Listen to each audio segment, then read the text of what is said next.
G'day, I'm Ray Tomes from New Zealand. Welcome to another Science Saturday Summary. We talk about cycles, and today I want to talk to you about brainwave frequencies and body dimensions. I'm going to suggest that there's things that go on that are to do with the dimensions of our brains and heads and bodies, and neural impulses that create cycles, and this drives more than just brain waves. There'll be other things in the body as well. So what are brain waves? Let's go to Wikipedia. It says neural oscillations have been most widely studied in neural activity generated by large groups of neurons. Large-scale activity can be measured by techniques such as EEG. In general, EEG signals have a broad content similar to pink noise, but also reveal oscillatory activity in specific frequency bands. So the different frequency bands, they've been named in Greek letters, it seems to me probably in the order of discovery rather than in the order that they come when you put them in order by frequency. But by frequency, the delta wave is up to about 4 hertz, theta from 4 to 8, beta from 13 to 30, low gamma 30 to 70, and high gamma 70 to 150. That's actually not the end of it. I have seen a number of references to researchers, possibly they're more alternative people, but also in Russia that people have studied some higher frequencies than that, and there are things going on, but they're not normally visible because of the presence dominated by these other not so fast ones. My own personal experience is that I believe there are much higher frequencies visible, but these will only be meaningful when people do serious meditation of certain sorts. What do I mean by body dimensions as well? Okay, I'm going to suggest that the different frequencies are related to the size of the area in which there's an oscillation going on. Obviously, a lot of this stuff happens in the brain, and the size of the brain will be important in setting some of these frequency rates, but also the size of the body. One of the nerve impulse speeds, and nerve impulses have many different speeds. If there's one of the speeds that nerves travel at is about 1 meter per second. That's a slow one. There are other faster ones, hundreds and more times faster than that. And this idea of looking at things from the point of view of body dimensions is an idea that I had quite some years ago, and up till now I'd thought that this was my idea. But I've discovered that now that in the 1970s, such an idea that there were waves actually propagating around inside the brain, and that this related to the dimensions and the speed of propagation of the waves. So the idea isn't new, but possibly I'm going to apply it in some ways that are not common knowledge or not commonly believed. It doesn't mean they're wrong. It just means you shouldn't put them in your homework project. You probably get marked wrong. Anyway, so at 1 meter per second, if we have a wave, if we are lying down and we have a wave that goes from the top of our head to the bottom of our feet and back again, at 1 meter per second, it's going to take about, let's say, 3.5 seconds, depending on your height, to do that, and which means it'll be about 0.3 hertz or a little under. Now that's a common delta wave rhythm, and so and that's one happens when people are in deep sleep. So I'm going to suggest at that stage that the whole nervous system is participating all through the spine and then through the legs and through the head and everything in some sort of processing. It's generally agreed there's some sort of processing of taking the stress out of the day's activities that have laid down various formations in the body, and that this process is somehow resolving that and fitting it into our past experience, which is why in sleep we can wake up either with new ideas or having rested and having resolved some of the things of the day. And this is a generally commonly thought to be a true idea as regards the purpose of sleep. Some of the other waves, if we were to take the dimensions of our brain, the typical brain might have a radius of about 5 centimetres or so, which means if we had a radial mode, that means coming from the centre of the brain, a wave going out and back like this through the brain, then we would have to go there and back would be 10 centimetres, and that would give us about 10 cycles per second. Well, that's right in the middle of the brain frequencies. So that seems like a reasonably realistic thing. Other ways of looking at it is travelling the vertical dimensions of a person. We may find that to do with the chakras. So I'm getting a little bit alternative here. Chakras are real things. They're not some fanciful idea that some New Age people had. They exist as energy points within the spine, and basically they're spaced at about 1/12 of our height apart, which means that when we talked about this other one that's going there and back, and at 0.3 hertz, we'd get 12 on the way there and 12 on the way back, which would be 24 times that, which would give us about 7 hertz or so, again, right in the middle of the brainwave frequencies, and possibly even related to the Schumann frequency of the Earth. I suspect that all of these things they're interlinked. So let's go through the individual different brainwaves. So the delta is, I'm going to go from the Wikipedia ones here, except for make one correction. It says 1 to 4 hertz.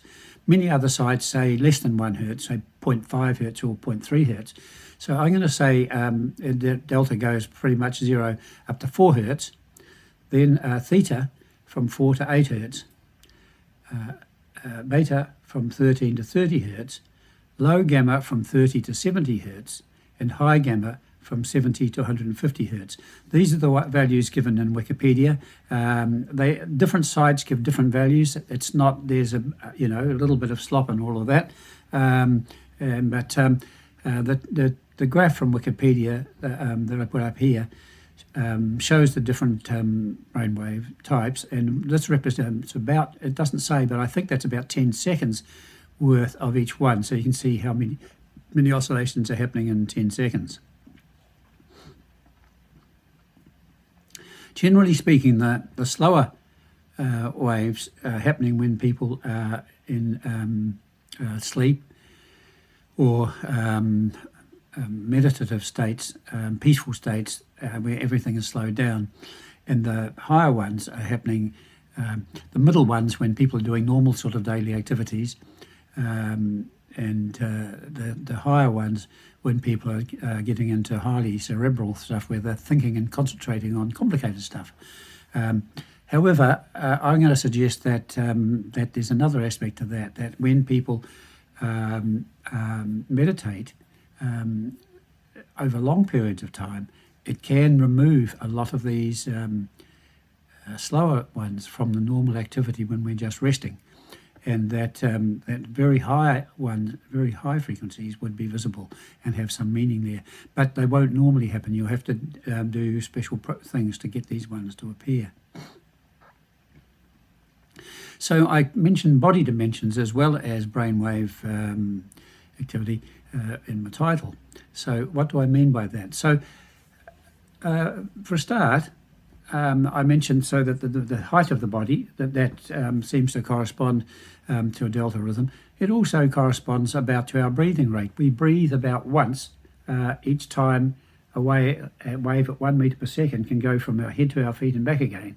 So I think that this is a standing wave of nervous impulses within the body, neural impulses. Then we can look at some other aspects of the body dimensions. The heart's in the middle of the chest here. If we consider a wave travelling around the chest, for a typical person, it's probably a little bit under a metre. So at 1 metre per second, we would expect to get a little over 60 cycles per second. Now that's a typical heart rate. I have had, when I've mentioned this to a friend, a friend's daughter, the friend was the one that told me that there was a 1 metre per second nervous impulse. His daughter said to me, yes, my heart rate is faster than most people, and she was quite slim, had a smaller frame. And it's also, we can apply that. If we come across an elephant, they have a much slower heart rate, and if you have a hummingbird, they have a much faster one. Smaller creatures have smaller chests, and their hearts run faster. So there's something in that, to those dimensions. When we start to apply it to the dimensions of our eye, and we look at, say, a radial mode, something going, some nervous thing happening within the eye, that gives us a good idea of the frame rate at which our eyes can process information. So maybe this sort of oscillation is going on in the nervous information in the eye, and that it sends the stuff. Now, it doesn't have an exact frame rate. It's not like a camera that takes one whole picture and then another whole one, another whole one. It's more blurred in together than that. But the amount that we can divide up, is considered to be something like about 23 per second, and that corresponds to this eye dimensions. And if we want to get the other different brainwave frequencies, we can look at what are the dimensions of the whole head, and that will give us one value. If we look at what is the dimension of the brain or of one side of the brain, we'll get some of the other ones. And then if we go to the I'm not an expert in this field, I don't know what they call those little bendy bits in the brain, but if you look at the dimensions of those and the oscillations of those, that's probably going to give you some of those higher frequencies. So that's the way that I think about it. I'll give you some of the things that people say are connected with various brainwave frequencies. Delta, dreamless sleep, loss of bodily awareness, repair. So that's the slowest one. Next up is theta, creativity, insight, deep states, dreams, deep meditation, reduced consciousness. Alpha, physically and mentally relaxed. So that's when you're sitting about, presumably. Beta, awake, alert consciousness, thinking, excitement. And gamma, heightened perception, learning, problem-solving tasks, cognitive processing. So that's the typical sort of thing that people say. They say different things. Okay, so I hope what I've done here is give people a little bit of a different way to look at things. As a cycles man, I think that there's always, as well as an oscillation going on in time, there's always a physical space in which that's happening, and that those are intimately linked according to the speed of propagation of the waves that are happening in them. So when we look at the wider universe, we're often looking at the speed of light oscillations, and there often are wave structures that relate, that have wavelengths and frequencies that are related by the speed of light. When we go to a musical instrument, we pluck our guitar or play our violin, it will be related to the speed of sound happening in the instrument, in the string or other thing. So there's light and there's sound, and there are other ones, and these nerve impulses are actually a slower one than that, more closely related to the speed of heat, which people don't usually talk about, but which there is such a thing, and it varies by substances.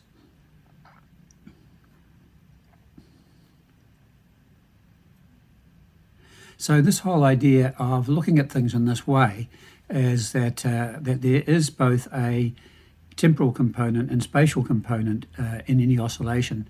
Then it makes it easy to understand, and it's a way of looking at things that I think gives a lot of insights. So you can try that in your own life when you notice something that's oscillating.